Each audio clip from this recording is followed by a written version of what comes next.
friends, and welcome. I'm Sarah Liz, and I have a fun rainbow colored interactive alien project for you. I promise those things go together, but this is what we're making, a little spinning UFO.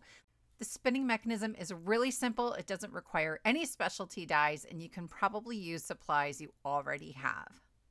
So I'm using the UFO Hello die set, and it cuts out a large circle, and then it has all the pieces you need for your alien and all the pieces of the ship. But really, you could use any large circle or round shape for this. It wouldn't have to be a perfect circle.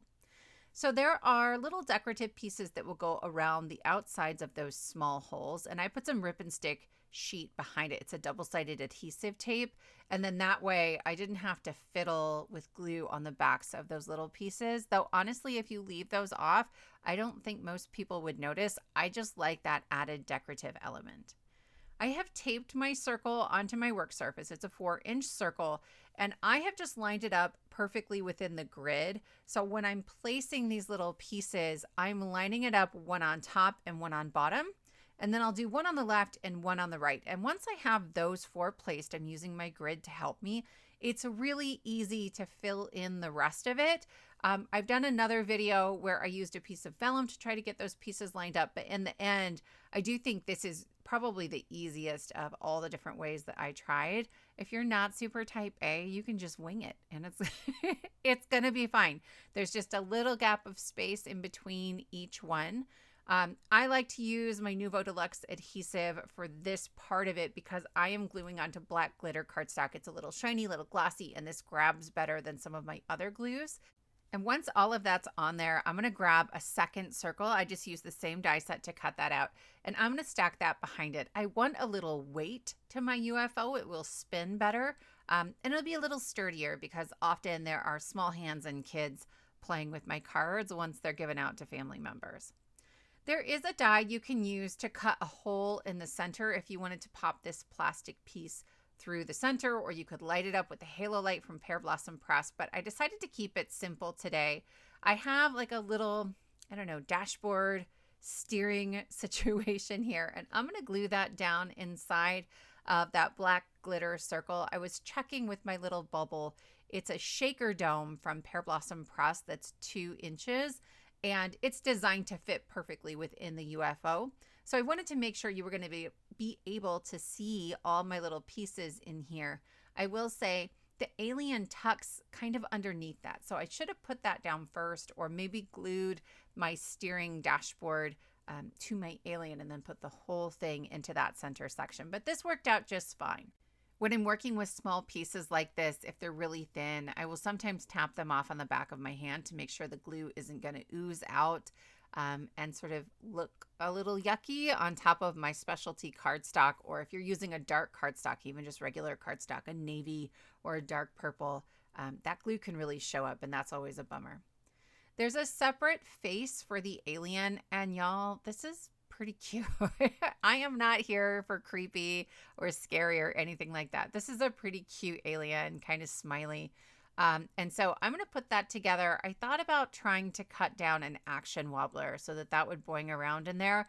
But honestly, it sat up a little too high under that dome.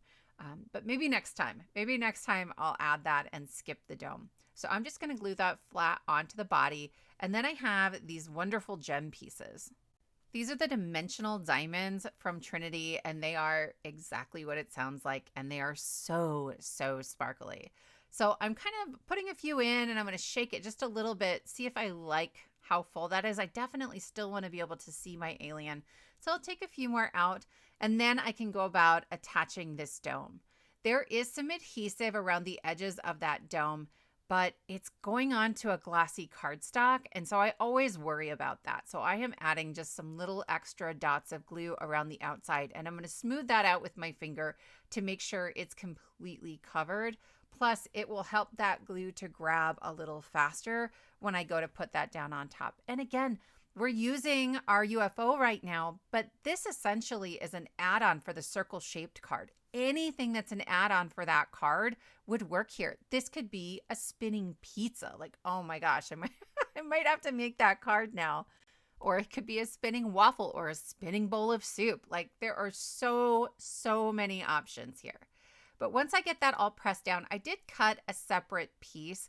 I just took out my circle dies and figured out the smallest I could fit around that dome, and then just large enough to cover the plastic ridge. If you had cut a hole through the base of your circle and then popped the dome up through the middle, you wouldn't need this piece.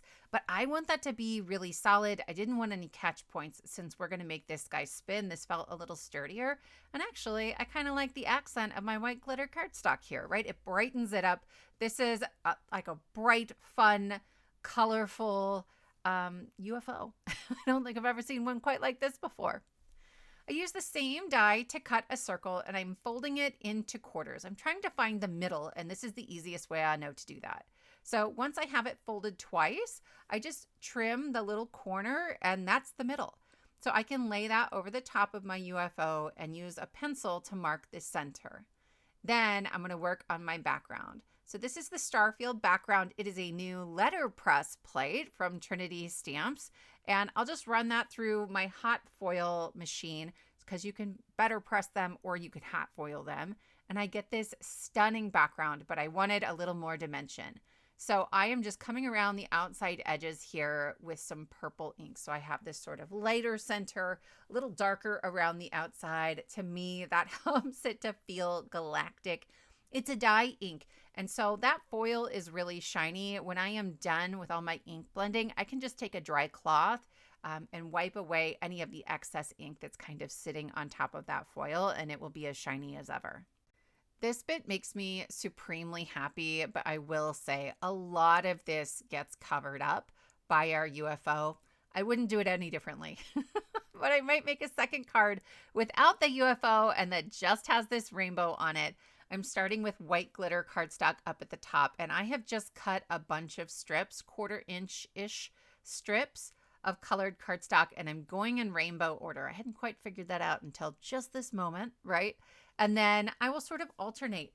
And it's not just one color per rainbow. I like that it also brings in like a dark navy and a deep teal, but also a pale pink. And so we have different sort of variations and saturations of those colors as well. It extended my rainbow and made it so it is big enough that you do see pieces of it from behind our little UFO as well. I always take a lot of care laying down the first piece, but after that, that moves really quickly. I just add glue onto the card base and butt each strip of cardstock up against the one before. And then I'll flip this over and trim off the excess using a pair of scissors. My friends, I love that so much. I am bringing in that same template we used before, and I'm getting it placed so that the whole UFO is going to be on the card, and I'll mark the center with my pencil. Then I'm grabbing a button. This guy is a little bigger than 1/4 inch. And so I'm going to grab my clean cut circles dies from Trinity. These go up to 6 inches in size. I have every size I could ever need because I have this one and set B that has the sort of in-betweens. These are going to be on your even 1/4 inches. And then the other set is on the 1/8 inches that are in between that set. And so I am covered for all my circle occasions. I am using just some glue dots. I like Zots better, but it's same idea. I'm putting one on my button, and I'm going to stick that right over the pencil mark I made on the back of my UFO. And then I'm going to stick that through the hole we made in our card base.